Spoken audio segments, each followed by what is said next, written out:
Hello dear friends. सो आज हम नया एक और क्वेश्चन लेकर आए हैं टीजीटी साइंस का प्रीवियस ईयर क्वेश्चन, जो आज हम यहाँ पर सॉल्व करेंगे। अगर आपको मेरी वीडियोस पसंद आ रही हैं तो please like and subscribe my channel. So let's start our question. So what is the question?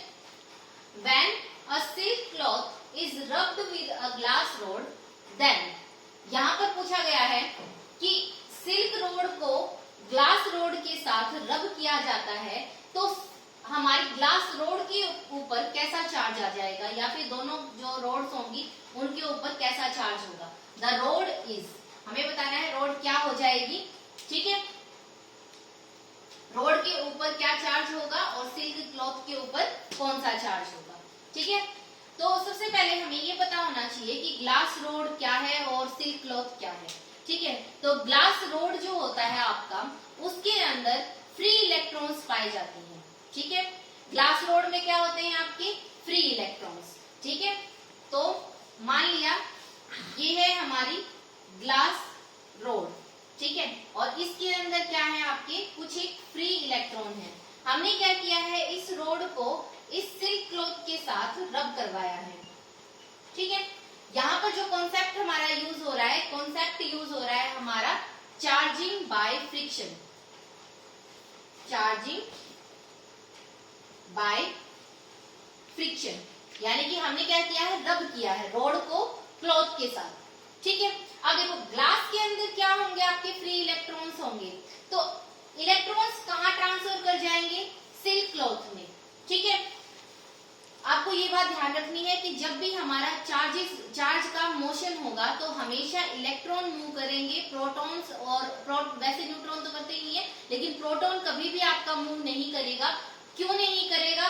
क्योंकि प्रोटॉन जो होता है वो आपका न्यूक्लियस के अंदर पाया जाता है और इलेक्ट्रॉन जो होते हैं वो बाहर पाए जाते हैं। मान लिया ये क्या है, हमारा एक एटम है, इस एटम के न्यूक्लियस के अंदर आपके क्या होंगे, प्रोटॉन और न्यूट्रॉन होंगे, और इलेक्ट्रॉन जो होंगे वो बाहर होंगे। इसीलिए प्रोटॉन क्या होते हैं, स्ट्रॉन्ग न्यूक्लियर फोर्सेस से बाउंड होते हैं।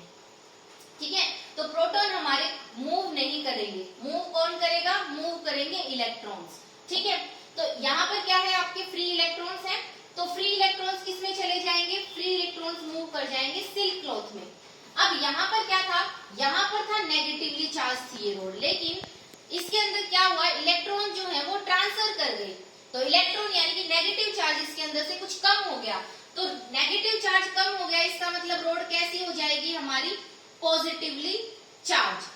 आपको ध्यान रखना है, कोई भी बॉडी जब अपना चार्ज लूज करती है तो उसके ऊपर कैसा चार्ज आ जाता है, उसके ऊपर चार्ज आता है पॉजिटिव। ठीक है, और सिल्क क्लॉथ के ऊपर कैसा चार्ज आ जाएगा, इसने क्या किया है, इलेक्ट्रॉन को गेन किया है, इलेक्ट्रॉन को गेन किया है, तो इसके ऊपर चार्ज कैसा आ जाएगा, नेगेटिव। ठीक है, रोड कैसे हो जाएगी हमारी पॉजिटिवली चार्ज, और सिल्क क्लॉथ कैसा हो जाएगा हमारा नेगेटिवली चार्ज। तो यहाँ पर हमारा ऑप्शन सी है, जिसके अंदर हमें दोनों ही बातें मिल रही हैं कि बिकम्स, रोड जो है वो क्या हो जाएगी आपकी, becomes positively charge while the cloth is negatively charge. ठीक है, अब इसके साथ मैं आपको ये थोड़ा सा कॉन्सेप्ट जो है थोड़ा और आपको डीपली समझाना चाहती हूँ। ठीक है, इसके अंदर देखते हैं कि कोई भी बॉडी जो है वो पॉजिटिवली चार्ज और नेगेटिवली चार्ज कैसे होती है। ठीक है, तो मान लिया यहाँ पर हमारे पास है कोई बॉडी, दो बॉडीज हैं, एक बॉडी है ए और एक बॉडी है बी। ठीक है, अब इसके अंदर क्या है, आपका इलेक्ट्रॉन्स है। ठीक है, और इलेक्ट्रॉन्स तो इसके पास भी है। ठीक है, इलेक्ट्रॉन्स है दोनों के पास, लेकिन मान लिया इसके पास क्या है, आपके फ्री इलेक्ट्रॉन्स जो है वो ज्यादा है।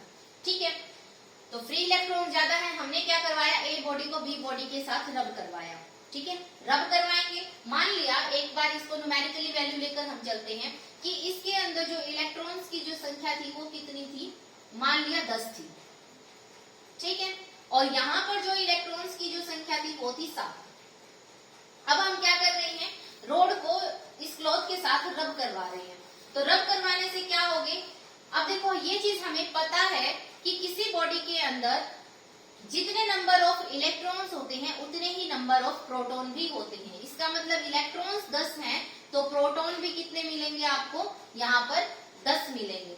यहाँ पर अगर इलेक्ट्रॉन 7 हैं तो प्रोटॉन भी कितने मिलेंगे, 7 मिलेंगे। तो अब हमने क्या करवाया, बॉडीज को रब करवाया। रब करवाने से क्या हुआ, कुछ इलेक्ट्रॉन इस बॉडी के यहाँ पर ट्रांसफर होंगे। मैंने मान लिया कि यहाँ पर जो 3 इलेक्ट्रॉन जो है वो आपके ट्रांसफर हो गए, यानी कि 3 इलेक्ट्रॉन यहाँ पर आ गए हैं। तो इलेक्ट्रॉन यहाँ आ गए हैं, इलेक्ट्रॉन के ऊपर कैसा चार्ज होता है, नेगेटिव, और प्रोटॉन के ऊपर कैसा चार्ज होता है, पॉजिटिव। तो इलेक्ट्रॉन हमारे क्या हो गए, ट्रांसफर हो गए। तो यहाँ पर 3 इलेक्ट्रॉन कम हो गए, तो यहाँ पर इलेक्ट्रॉन कितने बच गए, 7, और यहाँ पर इलेक्ट्रॉन कितने हो गए, प्लस कर देंगे 3, तो यहाँ पर इलेक्ट्रॉन कितने हो गए, 10।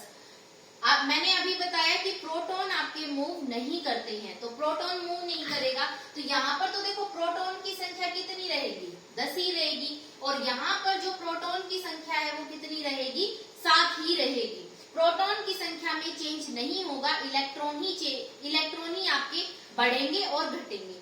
तो बी बॉडी पर क्या हुआ, आपके बी बॉडी पर इलेक्ट्रॉन 3 चले गए, तो इलेक्ट्रॉन कितने बच गए, 7, यानी कि नेगेटिव चार्ज कम हो गया, पॉजिटिव चार्ज बढ़ गया।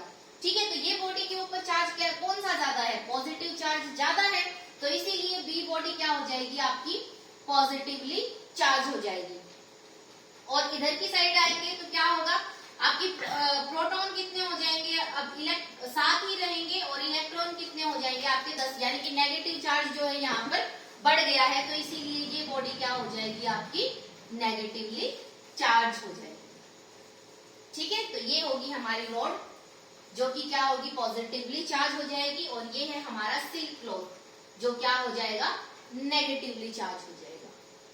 होप आपको जो है ये एक्सप्लेनेशन अच्छी लगी होगी। अगर आपको मेरी एक्सप्लेनेशन अच्छी लग रही है तो like and subscribe my channel. Thank you.